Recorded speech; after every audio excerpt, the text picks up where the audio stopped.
Good afternoon, everyone. I'm Stephen Spatz, Assistant Outreach Librarian, and on behalf of Library Director Joe Lucia and the staff of Falvey Memorial Library, I'd like to welcome you to the first event in the fourth annual Anthropology Lecture Series. This semester, Falvey Library will be hosting a total of 3 anthropology lectures here in the first floor lounge under the thematic title, The Science of Humanity, Tongues, Stones, and Bones. Before we begin with this afternoon's presentation by Dr. Lowell Gustafson, I'd like to briefly share some information on the other 2. On Tuesday, March 10th at 1 p.m., Dr. Richard M. Leventhal, Director of the Penn Cultural Heritage Center, will give a talk entitled, The Collapse of the Ancient Maya, Interpretation of the Past and Preserving the Future. And on Tuesday, April 14th at 1 p.m., Dr. Michael Zimmerman, Professor of Anthropology at Penn and of Biology at Villanova University, will deliver a presentation entitled, Where Did Humans Come From? Where Do We Go From Here? Further information is available on posters around campus and on the library's web pages at library.villanova.edu. This year, the Anthropology Lecture Series is co-sponsored by the Office of Academic Affairs, the Office of Mission Effectiveness, the College of Arts and Sciences, the Graduate School of Arts and Sciences, and Falvey Memorial Library. We at Falvey applaud the efforts of all these entities in making this series possible, and we especially appreciate the opportunity this time around to be a part of bringing these engaging presentations to you. Today's event features Dr. Lowell Gustafson, Associate Dean for Social Sciences and Professor of Political Science at Villanova University. A longtime member of the political science faculty, Dr. Gustafson's research interests include international relations theories, international political economy, and Latin American comparative politics and international relations. He's one of the principal organizers of the Anthropology Lecture Series, and he will be starting this year's edition off with a talk on language and humanity entitled, Speaking Up, The Origins of Language. Would you please join me in welcoming Dr. Lowell Gustafson. Thanks, Stephen. That's really nice. I'll try to trip over these wires as many times as I possibly can as I go through the lecture. Anyway, it's really nice. I'm delighted to talk with you about a topic which I think is really fun and really interesting. First of all, I have to thank Chris Barr for this wonderful poster. He's the one who designed this. I don't know if you've seen it out in front. It's really a beauty. And the idea of the title of this series of lectures on anthropology, the idea of science and humanity, the attempts to use various scientific approaches to studying humanity. And there are three of the basic subfields of anthropology are linguistics, archaeology, and physical or biological anthropology. And so I guess I'm talking about one of the topics that's sort of an interesting part of the linguistics side of anthropology. And then, as Stephen mentioned, Richard Leventhal is going to be talking about archaeology, the study of stones. I guess in linguistics, we talk about tongues and mother tongues and so on. That's the idea of tongues. And then archaeology very often studies stuff that's left behind, the artifacts which are left behind. And the archaeology of the ancient Maya is a fascinating field, and so I think almost everybody has an interest in the Maya, and you will enjoy Richard Leventhal's discussion of that segment of archaeology. And then we're very fortunate in our university to have Mike Zimmerman here in our biology department. He teaches courses on biological anthropology, and he has his degree in the field from UPenn. And he'll be speaking, as Stephen said, later on. So we're trying to cover 3 of the basic fields of the study of humans. And I won't repeat that because that's what Stephen just told you with Richard Leventhal and Mike Zimmerman. Mike and I have, this is the 4th year in a row that we've put together a series on anthropology, and I think that we've put, frankly, together some really interesting series over the last few years, and they're primarily due to my colleague Mike Zimmerman, who has done a marvelous job in getting lots of really first-rate people to come to Villanova and talk about these topics. Excuse me. This is a perfect place, of course, to talk about linguistics, about languages, about where language comes from, because a library that's where language is. We are filled here with language that's surrounding us in books and articles and journals and magazines and newspapers and a million other types of documents which are just chock full of language. This is the nerve center of language, and in many respects making libraries the center of all university life, because this is where we have all the language collected. And so I really do appreciate that Falvey Library has helped organize this series on anthropology and this particular talk on the origins of language. And I particularly want to thank Ann Ford, who's done so much for this and other series as well in getting all of these types of things set up. And all of the other co-sponsors that Stephen was mentioning. Just a few key points, right? You know, they always say you ought to make a few points and then make them and then remind everyone what they were, because I usually get lost in the forest for the trees and all of that sort of thing. But so just to give a kind of a snapshot of where we're going. We have all kinds of languages, right? We have departments of modern languages and classical languages and critical languages, and we've got French and German and Spanish and Italian and Greek and Latin and Chinese and Arabic and so on and so on and so on. We have lots of study of languages here at Villanova, and very often they come along with all of the diversity and distinctions between groups of people, and it's hard to translate between cultures and languages. All of our different mother tongues very often tend to separate us. There tends to be these cultural divides between English-speaking peoples and Arabic-speaking peoples, and so on. But the fact is that virtually all humans, in fact, is there a single example of a human group that doesn't have a language? We all are language-speaking creatures. I mean, that's almost one of the central defining characteristics of what it means to be human. We've got lots of different languages, but we all have language. And that, in that sense, kind of unites us as a species and as a group, and differentiates us from other species.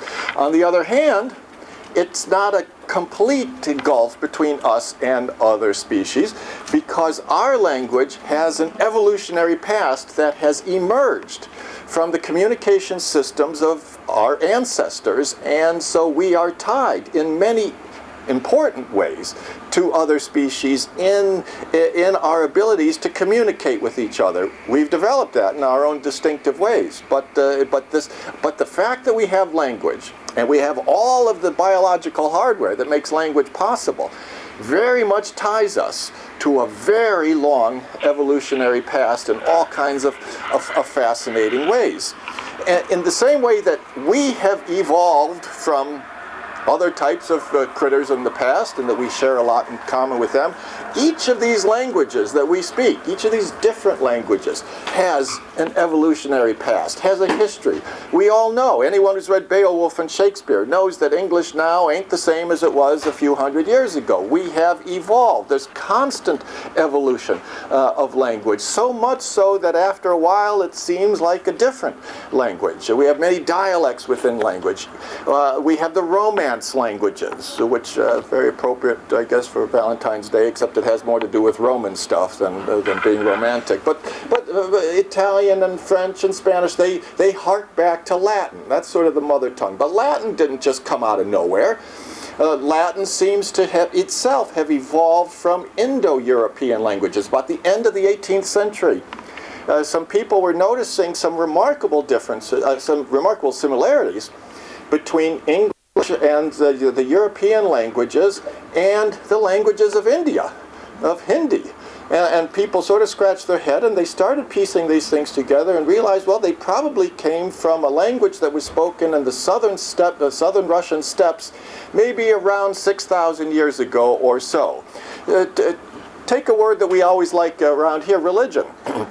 It comes from a Latin root, which means to bind or connect, and that Latin word comes from the word lig or lig, which is an Indo-European word, which means to bind or connect. It's the word we get ligament from, for example, to connect ligaments. And in that sense, religion's, the history of this word ties us to the idea that it's about binding things together, connecting things, creating a community, if you will, in a way. So there's a history of words, and it keeps going back. Indo-European isn't the first language. Now, it gets a little tough. You get back to 6,000 BC or something. It's a little tough to trace the evolution of languages, but there's an argument in which the so-called click languages of Africa might be the oldest existing of the human languages. Well, I don't know if it's true or not, but it's a pretty good guess, since that's where humans seem to have evolved. But once you start talking about this, the evolution of language, the evolution of the biological hardware that makes it possible to have language, you start to realize that language is a complicated, it's a fascinating, it's an important, it's a worthwhile topic, problem that deserves our thinking and deserves our study and deserves a place in the curricula. And that's a little bit different. I mention this because very often our curricula sort of assumes that language is not a problem. We start very often, at least in my educational background, we have started with language already full-blown and as a given. And not as a problem. I'll try to explain this a little bit in some of the texts which would see language as not a problem to be solved, as just sort of an assumed capability that of course we all have, and there's not much more to say about it. Anyway, so that's where we're headed. Now, anytime you talk about evolution, you have to talk about Darwin. And it's especially a good time to talk about Darwin since we're 2 days away from his 200th birthday party. So I hope you've all put in your order for the cake. And Darwin and the other scientists, many, many others, of course, over the last century or two, have, not through the study of written language, but through the study of all types of non-written evidence, have completely rewritten the histories of all kinds of different things, but they have transformed what it means to be human, because they've changed the story of humanity. If anthropology is the study of humanity, it tries to write a story of humanity. And all kinds of folk tales and myths and sacred texts and other types of texts also, for thousands of years, have given us a story of who we are and what our place in the cosmos is and what's the meaning of being human. I mean, and science has rewritten that story in the last 1 or 2 centuries. And it's really challenged us. We are struggling still with trying to integrate, it seems to me, the cultural traditions that we come from with this new story of what it means to be human and what our relationship is with everything that's around us. So we know we have new histories of the sun and the stars and the earth and plants and animals and humans and language. They're different histories just in the last century or two than what, frankly, we had ever had before in recorded human history. And we're trying to figure that stuff out. And we've had a bunch of different responses to this problem. And I guess it is a problem.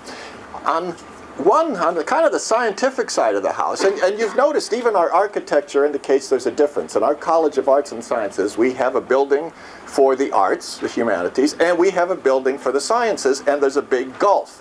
There's a separation in between, this sort of no man's land. And there's no hallway that connects us. There's sort of a separation. And there's a scientific worldview, there seems like, and there's a humanities worldview. And half the time, we sort of like to ignore each other. That's one good response. And you get that, frankly, you get that sometimes from some of the folks over in Mendel, that do we have to take humanities courses? Do we have to take one more text-based course? My God, how many are you going to make us take? Or you've got sort of the hard-edged version of this with Dawkins and Sam Harrison say, not only should you ignore a lot of those texts, especially that religious stuff, but they're a downright danger, right? I mean, religious texts cause religious wars, and it would just be a whole lot better if we just, you know, dump the whole stack of these texts and clear out most of the floors of this library. Would do us all a good service. I mean, so you've had that approach. Now, on the other side, you've had we don't have too many fundamentalists with us, but and the fundamentalists are equally hostile towards Darwin and science. Just get rid of that whole thing, because it's all untrue and it's specious, and we've got all kinds of criticisms of that. And now there's two other more common responses to sciences among the humanities, and one is just to ignore them rather than to be hostile to them. Start our curricula when language is already fully developed, and ignore everything that's happened before that, or just ignore these new histories of what the cosmos means and all of this, and read only the great texts. Or we can have the postmodern deconstruction of science. It's just one more cultural artifice, and those folks over there in Mendel think they've got some special methodologies which give them a claim to truth, but really it's just one more socially constructed set of claims to power, and it's time to you know, declare the emperor has no clothes on, and so on. So these are sort of common responses. I think, in general, our college has rejected all of those, and I consider all of them to be mistakes. And I think we've rejected them. And we have, for decades, tried to bridge the gulf between Mendel and our Center for Liberal Arts. We found all kinds of ways to say, how can we make meaningful use of the scientific methodologies, the arts, religion, the humanities, in coming up with a story of humanity that's satisfying, that's filling, that resonates with us, that makes sense to us. In fact, Aaron Bauer, who's in our biology department, has just proposed a new interdisciplinary major, which actually I'm really excited about. We'll call it, if it goes through, it'll be called something like Science, Faith, and Humanity. And this is saying that we have to do good science the way that the scientists do science, but then use that to try to think about what do our traditions mean, what does it mean to be human? These are the types of humanities-style questions. Anyway, so what do our faith, scripture, tradition, experience, evidence, and analysis tell us from a scientific and a humanities point of view about language and its origins? Let me spend a few minutes on the issues of written languages and texts before I get to spoken language and other forms of communication. When I was a former life, when I was an undergrad and I was taking courses on history and philosophy and stuff like that, I still have the books from those eras. And we started with the Epic of Gilgamesh, which is a fabulous story, and if you haven't read it, you ought to go do that. It's a wonderful coming-of-age story. This is a full-blown story. Language is already well developed. 4,000 years ago, when this story from Sumeria is written. Now, what we didn't study, or we could have studied, for when I read that as an undergrad, we studied it as a story, and it's worth studying as a story. We didn't ask ourselves, who wrote this thing first? How did writing develop?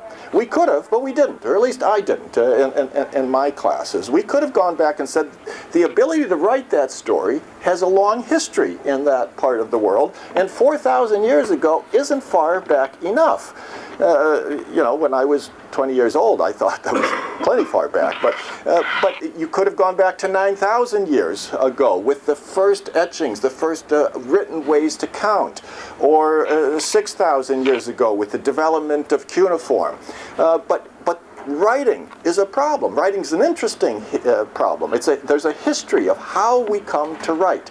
So we can't just start. It doesn't seem sensible to just start once it's already full-blown. But that's what I did when I was an undergrad. I just didn't think about where did writing itself come from. We've got in our tradition, fabulous sacred texts. for us, coming from starting with Genesis, the Torah, the Tanakh, and all of these wonderful texts, which ask questions which are the same questions we're asking now. The answers are pretty different, right? But the questions are, where did this stuff come from? In what order did it appear? I mean, the Genesis is interesting. It doesn't say that God said, let there be everything, and everything popped up just the way it is. There's a question about what order things come in. And there's a question about when did this stuff begin? And there's a tradition, if you read the texts carefully, you go back and you say, there's a pretty good chance it began 5,769 years ago. That's a tradition. That's a reading of the text which leads us. It's a careful reading of the text which says, this is when that stuff began. This is when the universe got created. Because the question is there. What are the origins? When did it begin? Where did it come from? In what order did these things arrive? This matters to us. We care about it. I care about it now, a lot of people care about it, a lot of people cared about it a few thousand years ago, and that unites me with the authors of these texts. We have, of course, as we know, all kinds of fabulous textual tradition coming not only out of the ancient Hebrews, but the ancient Greeks, and we study them. At an Augustinian school, now remember, Augustine sitting on the periphery of the Roman Empire, is known for his great synthesis of ancient Greek and ancient Hebraic thought. And within the context of the Roman Empire. And so we have all of these texts, and people who give the whole life to the study of all of these textual traditions are spending their lives well, and that's a good thing. I think if Augustine was with us now, his method would make him an avid reader of virtually all the world's textual traditions. He'd be reading the ancient Maya script that Leventhal will be talking about. He'd be reading the Bhagavad Gita and everything else, because when he was around, he read Mani. He was a Manichaean for 10 years, right? Mani was a guy from Persia. He read the Persians, the Greeks, the Hebrews, the Romans, and he was fascinated and he rejected some stuff, he accepted stuff, but he wrestled with all of it and said, where can I put all of this together? How can I put this stuff together? And I think he'd be fascinated with the accomplishments of the last century or so in the decipherment of the Maya, who in this text also tell us when the world began. This is a text at Quirigua. It's a stele in the Times Square of Quirigua. It's the Oreo of Villanova University. That's where this thing is located, and it's telling everybody exactly on what day, for how a kunku, in the year 13.0000, which is, if you translate the dates for us, August 13th, 3114 BC. That's when humanity and the fifth Maya creation began. That's how old humanity is. And so culture and humanity begins 5,123 years ago. 5,000-6,000 years back. That's an interesting correlation. But in any case, that's this view. You've had people who read our Christian sacred texts very carefully come up with similar dates. Ussher came with the idea. He was a famous bishop a few hundred years ago, and the tradition said that the world began 23 October 4004 BC. St. Augustine argued that if you read the documents carefully, things start 6,000 years ago. This is a number that kind of pops up and seems to be fairly common. And all of them are saying if we study the written texts carefully, we can make some statements and some understandings about all this stuff that which is around us. As far as language goes, what are they saying? Well, there's a tradition in our sacred texts which emphasize the importance of words and talking and writing. After all, we all know this famous section from the beginning of the Gospel of John. In the beginning was the Word. The Word was God. Okay? I don't know what that means. The philosophers can talk about how the Greeks' ideas of logos influence all of that, but clearly a word, or the word, or words, or something is really important and has something to do with creation. We all know that there's these two biblical concepts of creation at the beginning of of Genesis. In one, God thunders from the heaven, and the other, he walks in the garden. In the first, he makes man and women simultaneously. In the other, he makes man first and then women, which seems to be the story that stuck. In one, it's the question of order. He makes plants first and then humans, and in the other, he makes humans first and then plants. Clearly, the editor who put these stories together said, I don't know which is true. I'll just put them all in here and we'll figure it out later on, which I think is a wonderful response. I love that response. And we've puzzled over that for the last few thousand years, trying to figure out why are there two stories of creation. But as far as language goes, what's interesting here is that there's an awful lot of talking in these stories right off the bat. God says this, and there was light, and God says that, and there was the sun and the moon, and God's, there's a lot of talking. And then the serpent comes along, and he's talking, and Eve starts talking, and they're talking about very profound ethical and religious topics. There's no discussion about where language comes from. We just know that everybody's talking right off the bat about fully blown topics and really important things. Language itself is not a problem in these texts. The texts are trying to figure out what order other stuff appears in. Is it plants first or humans? Which is it?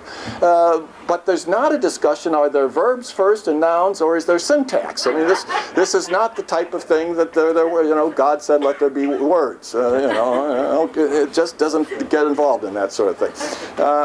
But it talks about the importance of words, and words were there at the beginning, at the time of creation. It doesn't get till chapter 5 till we get any references to writing.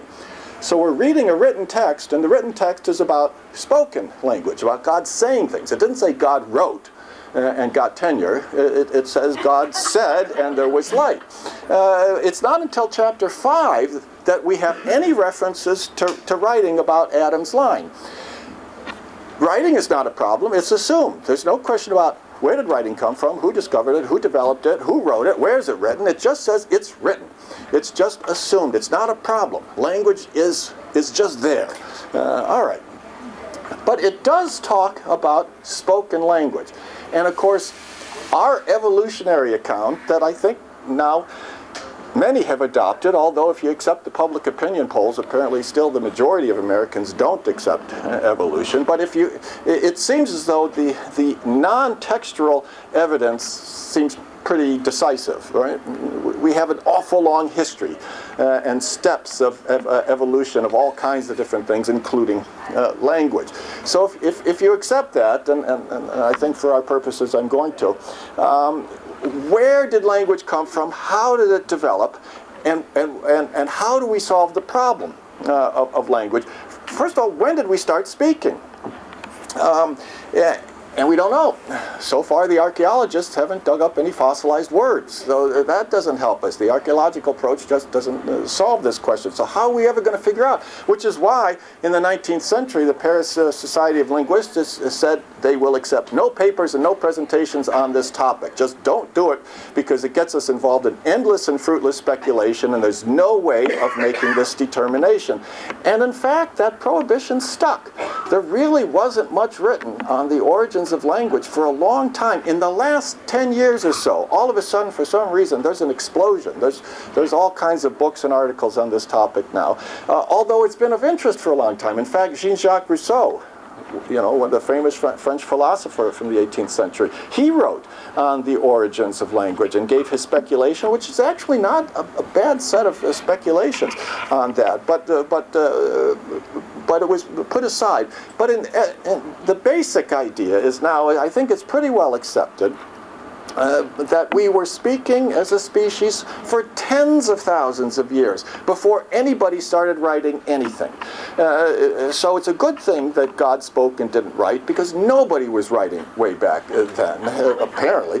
The word was a spoken word, and we've been speaking at least for 50, 70,000 years, most likely for much longer than that. And most of the time, we were speaking in relatively small groups.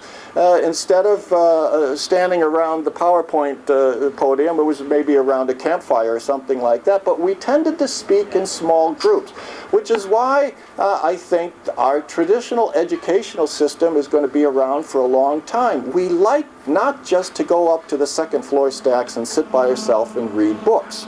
That's part of the educational process, but it seems as though where we really learn, where the magic of learning takes place, is when we get together in small groups and talk. We talk about the readings, we talk about ourselves, we talk about everything, we gossip about everybody else, and we talk and talk and talk, and that's all we do in small groups, and we absolutely love it. We can't get enough of it. And so this type of a venue here, although this is a little formal and stodgy with, with the smart guy standing behind the microphone, blah, blah, blah, blah, forever, it would be much more normal, perhaps, for us to have a conversation. But in any case, what's normal about this, and what unites us here with about the last how many hundreds of thousands of years of human history, is that we like to get together in small groups, talk, and listen. That's, if it means anything to be human, that seems to be what it means. And so this is, I think, a perfect venue. The library has organized not just the collection of written materials. Anne and Stephen have organized small groups where we get together and talk. That's a vibrant understanding of the use of language. But if we're going to talk about the origins of spoken language, that's not pushing the story back far enough.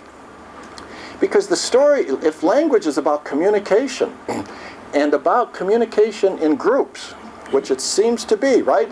I mean, what we have is not that people are talking to themselves. I'm not sure who God is talking to, but he uses the royal we back then.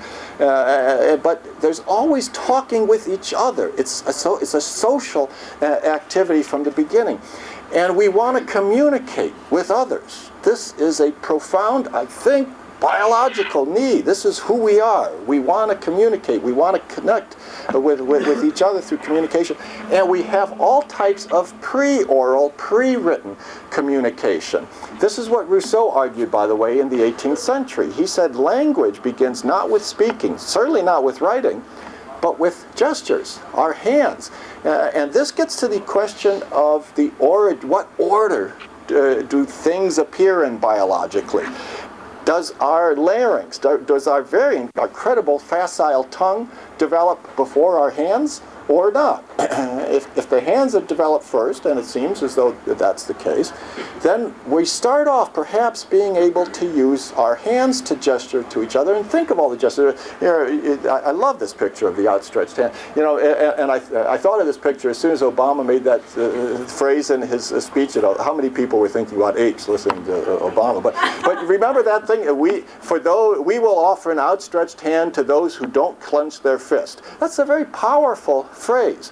Why? Because we all know what that means. That gesture works across cultures.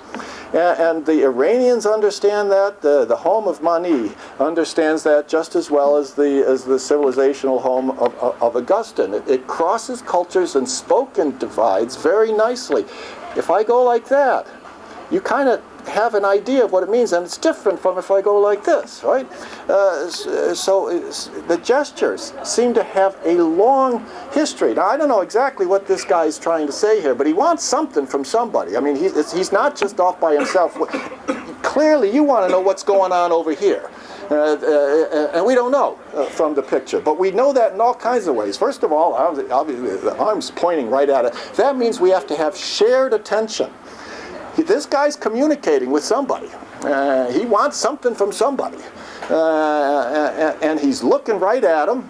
And just keep his mouth in mind just for a moment. You've got body position and expressions and gestures. There's all kinds of communication going on there, and not a word being spoken except maybe some kind of noises and calls going on that we can't hear. And we all know we we gestures all the time, whatever it is.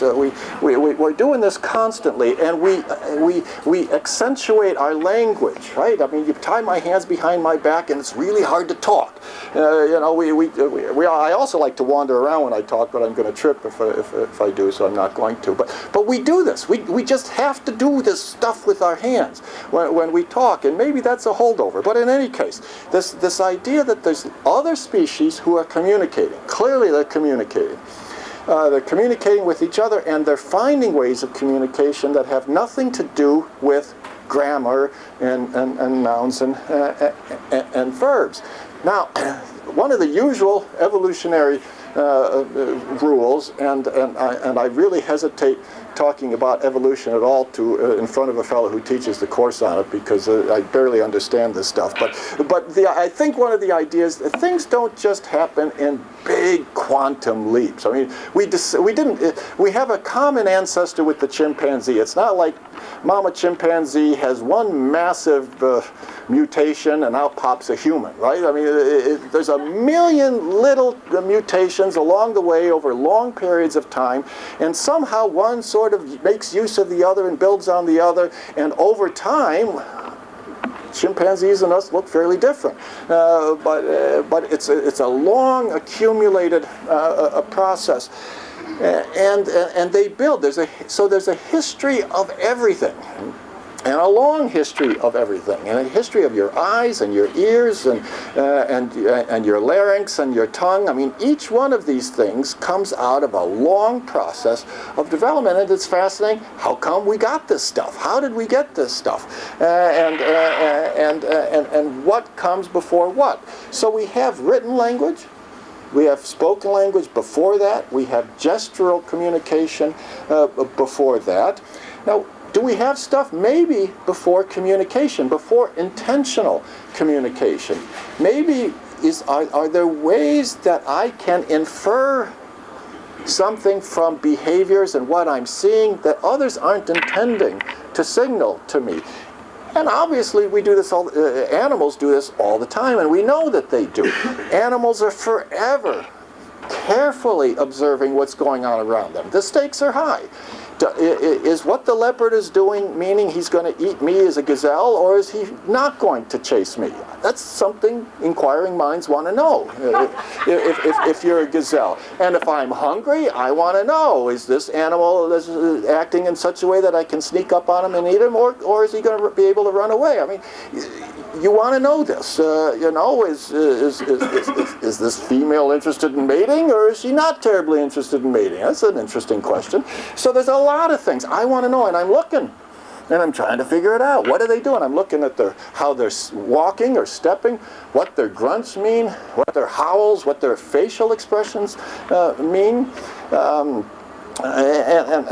what their body positions mean. And they're not maybe trying to signal anything to me, but I'm trying to read into it. Anyone seen a picture of Brian Westbrook as he lines up on the line just before a play breaks out, and how he's staring at everybody? The other players aren't trying to signal to him what they're going to do, but Westbrook is looking at every movement to try to tell, are they going to go this way or that way or what? And he reads into their unintended communication. Man, we've done this carefully for a gazillion years, right? And not just us, but all kinds of animals. Comprehension before intentional communication is there. That means we've got to be able to figure that stuff out.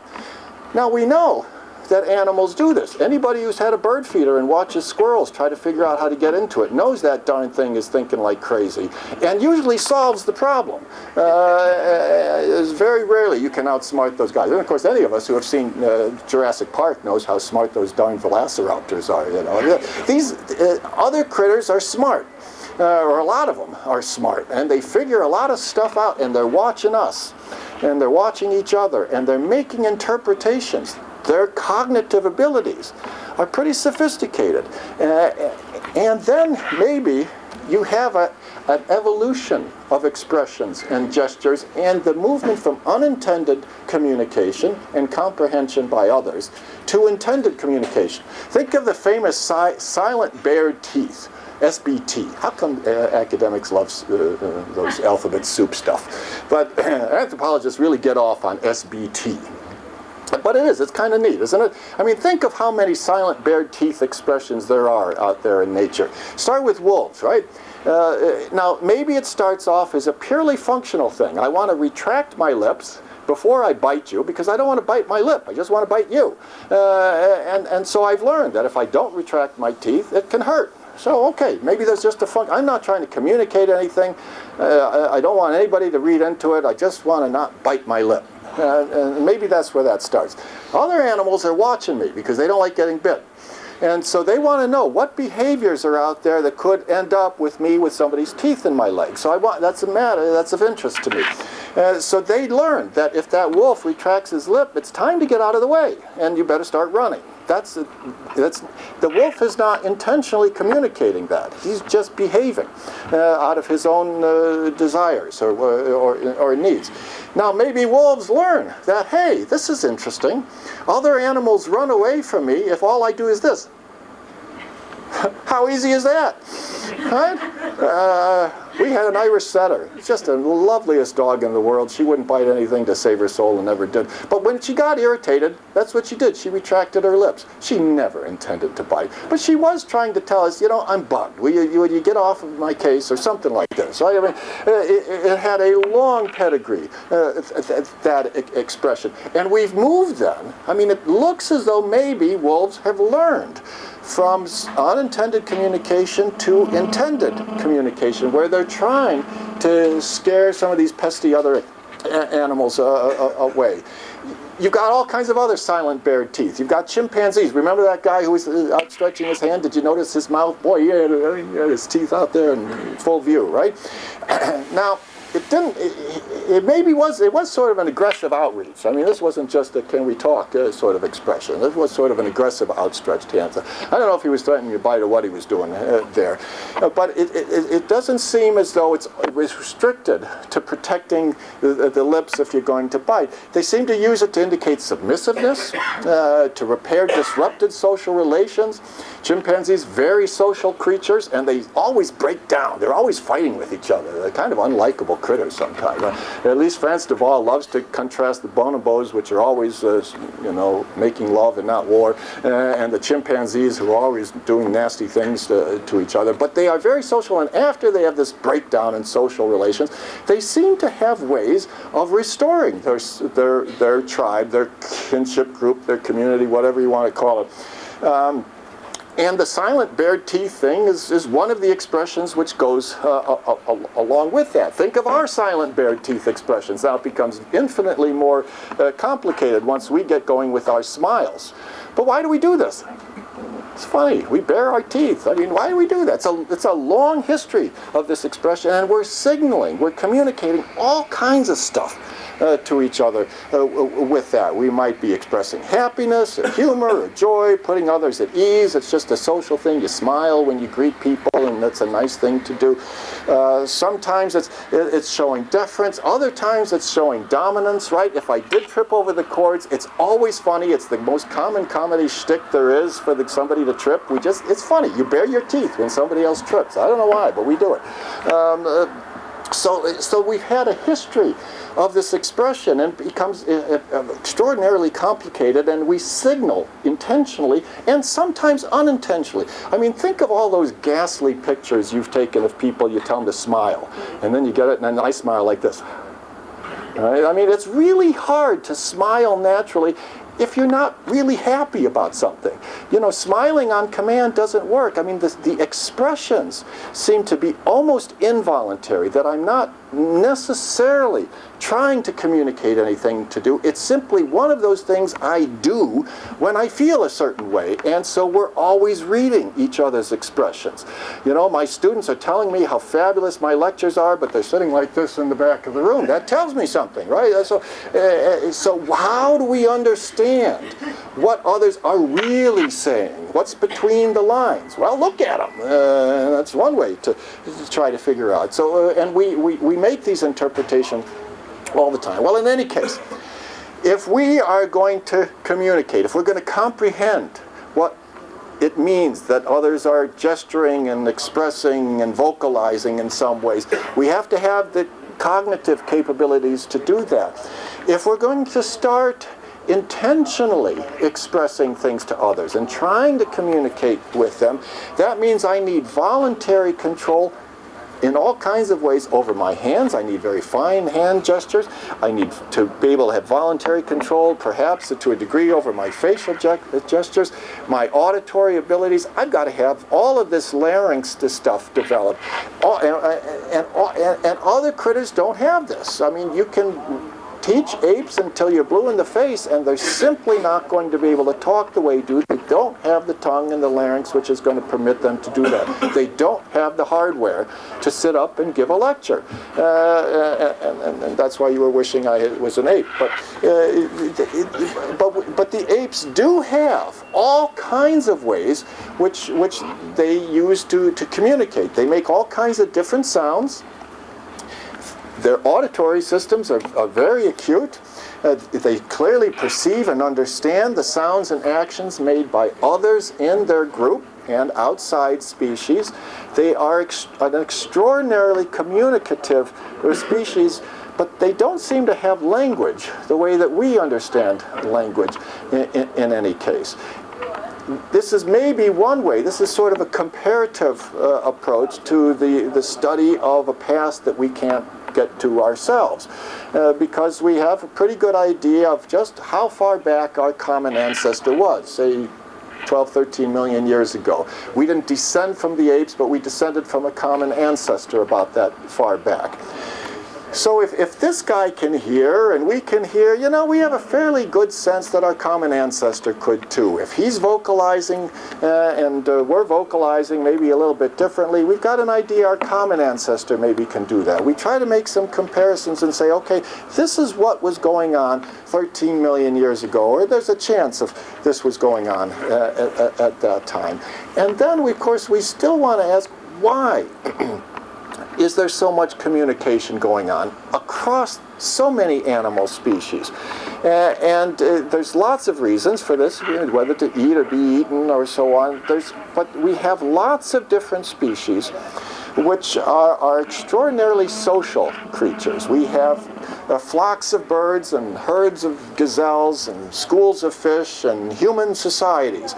And all of them have lots of communication which enables them to fly together and swim together and move together and do all kinds of things together. And there's constant interaction going on between them as an expression of whatever it means to be in that group. We certainly have a lot of these types of activities. I mean, to think of the million ways that we communicate with each other in social solidarity, and we love to do this, right? Anyone who's gone to a football game or a concert or anything else knows there's all kinds of ways to sing and dance and talk and chant and speak repetitively and do all kinds of things which somehow are expressions of this social identity that we are. Aristotle noticed way back when that we are social creatures.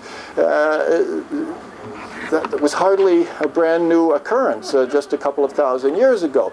I mean, all kinds of species have been incredibly social for all kinds of their own reasons for a long time, and it's not just primates, but it certainly is primates among others.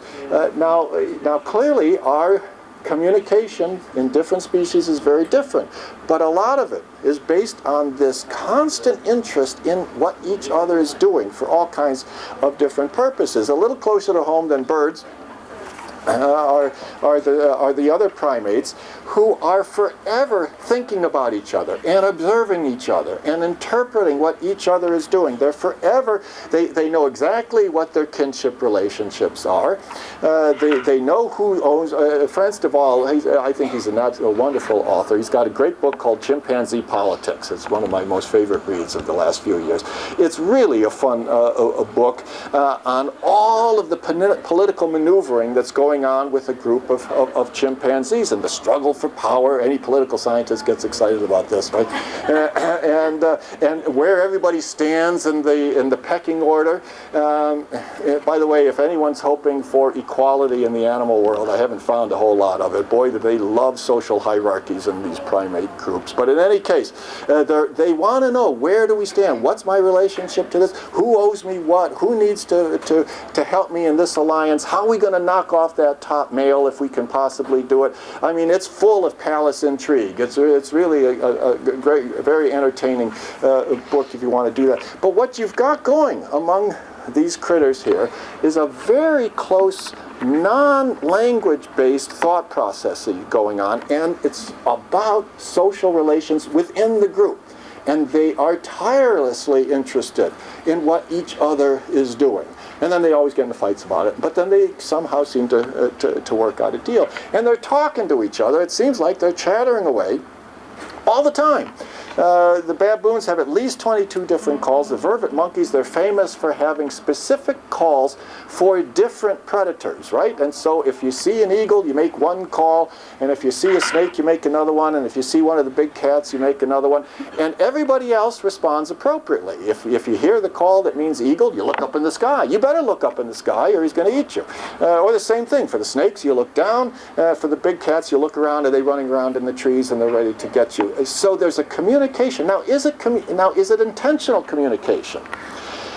And it does. Maybe it's not, right? Because it doesn't seem as though the vervets sit around at night around the campfire and say, you know, I thought I saw an eagle today, and it did. It just turned out to be a flock of sparrows. You know, I'm sorry, I didn't mean to cause an alarm. You know, we don't seem to have the use of those calls in the absence of the thing that they see. It seems to be almost an involuntary response. Just like if I see one of those big cats, my heart starts racing. Right? Not because I think I would like to communicate to others, I'm a little nervous here, but because it's just this automatic response. It seems as though their vocalization is like that. They don't talk in the absence of the thing that they see. And others aren't just going to speculate about this. So it seems almost as if it's unintentional, but it is communication, and it seems to have served the vervet monkey fairly well. They stay out of more trouble than they would get into if they didn't have this ability. One thing they don't have, and are these calls words? Well, what's a word? Is a word this association that we make cognitively between a sound, and it's an arbitrary association between a sound and a thing or an action or whatever it is. And this is for the philosophers to tell us what a word is, and I don't know what it is, but is this what we would commonly think of as a word, this sound that the vervet monkeys make for eagle? If it's not symbolic, if they can't make the sound in the absence of seeing the thing, well, it's some kind of a vocalization and has meaning, but maybe there's a difference. Maybe we want to be able to intentionally think about a word and use it, manipulate it in the absence of the presence of the thing before we call it a word, or I don't know what it is, but there seems to be some kind of a difference. And is there language in the absence of syntax, in the absence of grammar? If you can't combine sounds and words in ways that have some new meanings, can you be said to have language? And well, it seems as though that's what we want in language before we're going to call it that. I used a bad analogy here. Is it unintentional communication like a baby crying? It might be that this might be a little bit like the wolf's smile. I mean, do babies intend to communicate when they are newborns and they cry? Or is it just what they do when they're hungry? But later on, they learn pretty quickly and long before they have language that if they cry in a certain way, they'll get their diaper changed, and if they cry in another way, they'll get some food, and if they cry in another way, they get picked up. Can they start to learn how to intentionally communicate? And do we have sort of an evolution of communicatory abilities that each one of us has gone through? So it might be that the early stages are not intentional communication, but maybe the later stages of pre-verbal crying is very intentional. But on this matter of grammar, it doesn't seem as though the other primates, for as vocalizing as they often are and as thoughtful as they are about social relations, it doesn't seem as though they have grammar. We can teach chimpanzees about 125 signs which they can locate visibly. They can't pronounce it. They don't have the same pronunciatory abilities that we do. But they can learn about this many signs. The standard repertoire of words for each of us is around 60,000 words. And if you're really a smart guy, you have more than that. And if you're like me, you have about 15,000. But we have lots more words. But they have 125 is not bad. But it doesn't seem as though they ever really get the idea that they can reorder those words to create some new meanings, right? That it makes a difference about if I hit him or if he hit me, and that's that reorganization of words is a little tricky. The capuchin monkeys can have an order in which they make their sounds, but it doesn't seem as though they alternate and revise that order very much. So there seems to be a difference in the grammatical, the syntax, the syntactical abilities between our language and the abilities of communication systems with others. Having said that, where does our grammatical ability come from? It's a fabulous cognitive accomplishment. And maybe we do have some precursors of that in the navigation that a lot of animals will use if they're trying to get from point A to point D. Some animals just keep on going whatever happens. There's a crab in Cuba, maybe you've seen that one, which forever, it lives most of its life out in the woods, but then goes down to the shores to mate. Well, the Cubans have just built a big highway along the shoreline, and the poor crabs still go traipsing in the same way they've always gone across this road, and there's slaughter, right? These cars just drive over them, and there's a gazillion killed every year. They haven't figured out a new way to do it, right? I don't know exactly how they would. It's not easy to walk if you're a crab the miles, but in any case, they just do the same thing. They haven't said, we want to get to point D, but you know what, an alternative route might be a whole lot better. But there are, it seems as though, a lot of animals who do come up with alternative routes. I'm not just going to go straight from A to D. I'm going to take a detour from B to C and make it in another route, which means that I'm able to alternate some of my decisions, consciously and voluntarily. I can have a thought process as an animal, which permits me to have voluntary manipulation of some of my actions. You've got this and other ways of lots of thought going on without speech. Now, my students like to make this argument that I can have A+ thoughts and C- language, and it doesn't matter. And that's true in my case, but I don't let it go by in my students. So we like to connect thought and speech, but clearly there's a lot of thinking and a lot of analyzing and a lot of alternative options being thought about within a lot of the animal kingdom, without their having grammatical abilities and without them having words, for the most part, that we would accept. What else? And in the absence of this ability to talk, but in the presence of their ability to think, as we've said, the chimpanzees are able to know all kinds of things about their social group, and they think about it all the time. But we have had this transition from just thinking about these things to talking about them. And exactly when and how did this transition happen?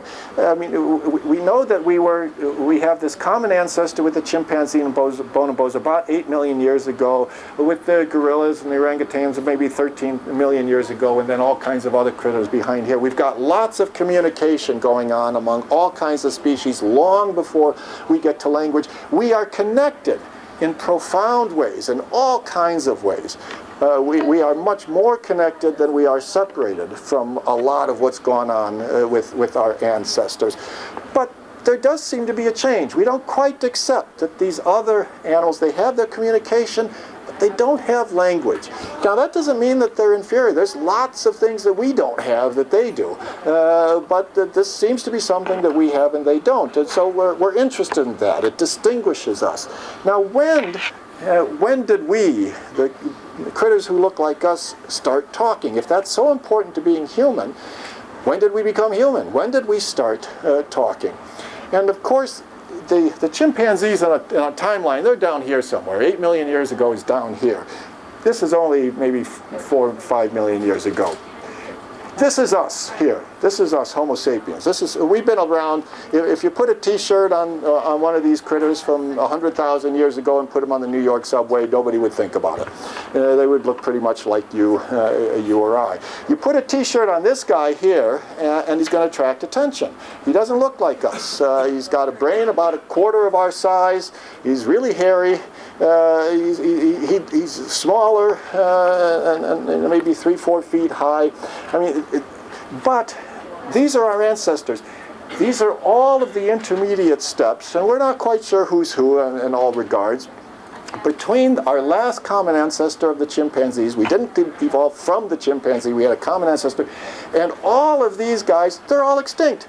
We're the only ones between us and the chimpanzee who are still around. All of these guys are gone. And so it is a little hard to figure out, so when did they start speaking? They're not here to tell us, and they're all gone. So how can we figure this thing out? And the bottom line is we can't. Nobody quite knows. But how can we go about saying something more interesting than that? First of all, we needed the hardware, and this is where I'm going to have to depend on Dr. Zimmerman when he gets to his discussion about where we came from. He teaches his course on human evolution, and what were the steps, and when did these steps take place, which permitted us to get all of the hardware, and think of how much had to happen. To enable us to hear the sounds, to produce the sounds, to interpret the sounds, to comprehend all of these sounds. I mean, it's a phenomenal cadre of abilities that has to develop, and it doesn't happen all at once. And it's not like the chimpanzees were saying, wouldn't it be nice to go to a lecture, and I think I'll develop those abilities that will enable me to do that. All of these things happen in sort of unintended sequences over a long period of time, and somehow it adds up to where we are now. One thing is maybe we have to have a change in the placement and location of our larynx, which maybe went along with becoming bipedal, walking straight up, right? Instead of swinging around in trees, we start walking around. Why did we start doing that? That's a pretty interesting question. That maybe has changed the location of the vocal tract, not so that we could speak, but so that we could breathe and eat in certain ways. But that change had eventually, then we had to have this tongue to manipulate food, not to speak originally, but then it becomes more subtle so that we can start voluntarily controlling sounds. All of this has a fabulous, we have a concentration on cognitive science, and they are far better capable of talking about what has to go on in the brain to permit this to happen, which is no easy matter. I really should stop quickly, but let me just take a few more minutes before I do. The brain has to develop in all kinds of ways. It used to be that people look for one part of the brain. That's the part of the brain where language goes on. Well, and so we've had Broca and Warnke and others were saying, this is the language part. We had a mutation, and then we had this thing in the brain, and then we were able to comprehend stuff. Well, it seems now that we've got all kinds of parts of the brain being used in deciphering auditory comments and intentionally making meaningful vocalizations. And so there's not just one part of the brain. There's an incredibly complex relationship between the two of them. It does seem as though there are some folks who still talk in terms of a big bang that enabled us to start speaking. Noam Chomsky talks about universal grammar in ways that make some people think that he argued for a massive genetic change that gave us the ability to have this grammatical part of the brain. Not that we all have the same grammars, but that we all do have grammars. It seems as though we have a long series of all kinds of tinkering with mutation that permits language, like any other biological system, to have been evolved through natural selection. I really want to stop for some questions, so I'm going to just breeze through a lot of the rest of this stuff. I'll skip this. I do want to just emphasize this. Why did we start speaking? And that's a good question. Is it based on technology? Were we trying to teach people how to make stone tools or something like this? It seems as though imitation is better for that. Just show somebody how to do it and then say, do it like that. It's much too hard to have a manual explaining every step along the way. It doesn't seem persuasive. Plus, it seems as though that we developed tools maybe long before we developed language. I don't know. But in any case, I think it's fairly convincing that language isn't primarily for the sake of instruction. of teaching people how to make stuff and do stuff. That can be done through imitation and demonstration. It's not primarily to coordinate hunting. Right? You have to shut up while you hunt. You have to be quiet. You don't have to sit there chattering about that. You just point and, you do this and you go here. It seems more persuasive that our intelligence evolved primarily as a means for dealing with each other. Ours is primarily a social intelligence, and language is one product and one part of that intelligence. We develop our brain and we develop our communicative abilities because we are so incredibly social. We just love the thing, and we love to chatter about it. We gossip about each other all the time. Can you believe what he said when I said this? And can you believe that expression? We just love this kind of conversation. We can't get enough of talking about each other because we are fascinated by the group interactions. That seems to be who we are, and that seems to be primarily what's motivated our incredible language abilities. And so our language abilities have enabled us to do social grooming a lot better than the baboons do, right? It's fun to go to the zoo and see them picking lice out of each other's hair, and you really have a bond with someone if they let you do that. But it can only be a one-on-one type of bonding that goes on. You can only have a pretty small group. We can have a pretty large group here, because here we are, we're social grooming, chattering about all kinds of things, and we have this sense of interaction in a much larger group than it would be that's just a one-on-one grooming like the baboons have. Language permits for us to have a larger and more complex society as we also develop a larger and more complex brain. It permits us to have all kinds of very sophisticated courtship rituals, which we're fascinated by, and making alliances and having chimpanzee politics and American politics, and maybe they're not that much different. And we have all of this social communication going on all the time, enabled by our incredible cognitive abilities. I'm going to skip that. All kinds of different languages, and it's without the language we could have never developed these larger societies of 50 and 150 people, of multi-kinship groups, of villages, of multi-city groups called nations, and now perhaps of globalization. Well, that's enough. I've rattled on for probably longer than I should have, so I'm just going to give up here at this point, because there's too much more to talk about. But anyway, I just told you that the human experience is listening and talking, and all you've had the chance to do is very politely listen, which is not a very human thing to do. So I really need to give somebody else a chance to talk and make a comment or question about language, I guess.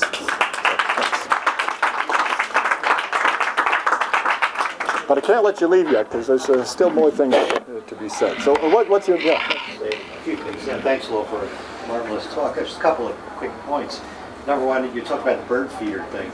And we have a bird feeder in our backyard, which is just a flat plate. There's kind of a baffle underneath it that literally baffles the squirrels. It's up on a pole. When I'm really nasty, I spray the pole with silicone. But one thing I noticed about the birds is they don't sit down and chow down and have a meal the way we do. They land on that bird feeder, they take a peck, they look around. Take a peck, they look around. Remember, birds are descended from dinosaurs, so this is pretty clearly a behavior pattern that goes back 100 million years. So that's again, comprehension without communication. And the other, we don't find fossilized words. The good news is that human paleoanthropologists study the anatomy in this area in fossils, and they come up with estimates of what the anatomy of the sloth tissue would be. Of course, those are all bones. That's the good news. The bad news is that none of them agree on what it is. Some of them say, yeah, the Neanderthals could speak, and others say, nah, they couldn't speak. So it's one of the frustrations of paleoanthropology is trying to link the structures that we have, the bony structures that we have, with what the sloth tissue would have been and what the functionality would have been. Yeah.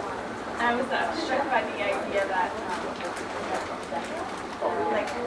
the physical gestures precursor to language development. I was struck by, small children that can learn sign language before they can speak But I have a friend who taught her daughter way before she was to sign language, and she could very effectively communicate "I'm hungry," you know what I mean, or milk, or puppy, or words like that by doing the gestures. So she was able to communicate with her mom where she could. Yeah, that's a really interesting thing. I mean, and is individual human development at all related to the species evolutionary development? I don't know what a real evolutionary biologist would say about that, but sometimes you get that little feeling. One of the interesting things about communication by signs is if you look at the history of Europe, before there was any long-distance travel or language or written language, people lived over the hill, spoke a different language because they never traveled over the hill. And they developed sign language so they could communicate. If you go to the art museum and you look at the armor that people wore, you'll see symbols on that armor. And those are actually the signals, the symbols that they use to communicate. So this is something that's been going on with humans for a long time.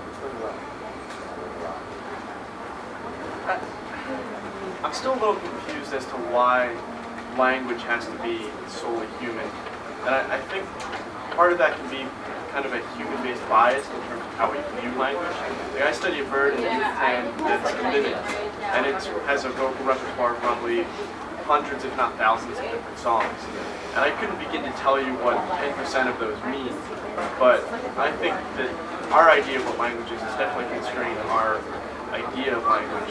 And to say that there isn't language in other species, I think it's too early to make that call. Yeah, well, I like the idea of saying there's an awful lot of overlap and an awful lot of similarities, and I think so. And you've got some birds which seem to be able to alternate their calls.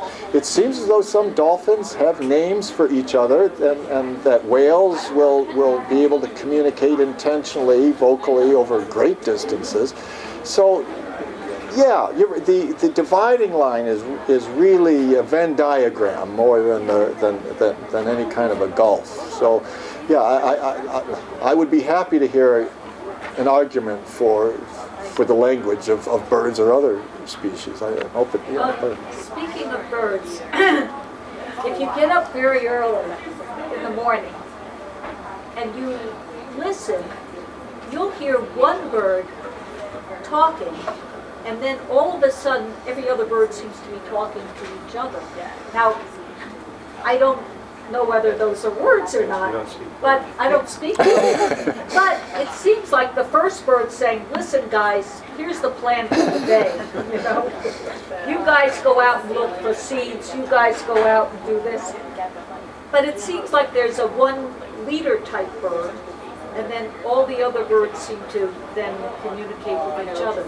And I don't know if it's songs. I think that certainly depends on the species that you have. I mean, there are very social birds where you have communal groups, and you'll have definitely a dominance hierarchy, and you'll have like adult birds that are breeding units, and then juveniles that don't breed, adults that don't breed, and they definitely have kind of an assignment of tasks in a way. But it's nothing as like in social insects where you have caste systems. It's not as clearly defined as that. Well, and you mentioned mimicry, which strikes me as really important, because this ability to imitate others is really about learning. And once you're talking about learning sounds, that means it's not just instinctual, whatever instinctual means, and there you're starting to talk about more sophisticated cognitive intentional control over, and cultures. The idea of having, if you can learn sounds, then you can have different cultural groups within species. And I mean, I think it's a given among chimpanzees. There are clearly different cultures there. They learn to use different things, and it might be. You'll find that in natural populations of parrots, and even the bird I studied, which is a catbird, there are definitely regional dialects. Yes, yeah. So in that sense, you have catbird cultures. Beth, you were. Yeah, I can't remember the study, unfortunately, but there are at least two of these little chimpanzee island groups that have had released into their isolated groups chimps who had been taught sign language. And there's at least one report of mothers teaching babies born in this non-contact society the sign language. And at least one of these studies is reporting that they are shifting grammatical positions, as you say, adapting as they are now that they are adapting it to communication in the chimpanzee community. And I can't remember who the study is. It was very tenuous. It was only a first report, something like science. I don't think we know yet. I think we just, our understanding of chimpanzee language is really, at this point, depending on two different kinds of studies. One is forced interaction with the human. Can the chimpanzee cope with the human language? And the other is distant observation of watching chimpanzees interact in the wild, where you don't, and where you're dependent on whether you're smart enough to pick up the signs. Yeah. When you talk about human gesture, okay, if I do, there are many gestures, like laughing, that mean different things in different societies. That makes the gesture part of the language. Yes. And means that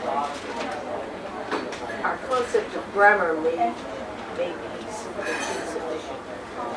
We're requiring syntax, but the baby is communicating with one word, symbols, long before it communicates in a sentence. And Chomsky's main contribution, as far as I'm concerned, to the study of language is that there is a progression as to how the human baby learns to communicate in grammatical sentences. And that progression may or may not have to do with the way his brain is developing. But we could expect that to be different in the way the animals work too.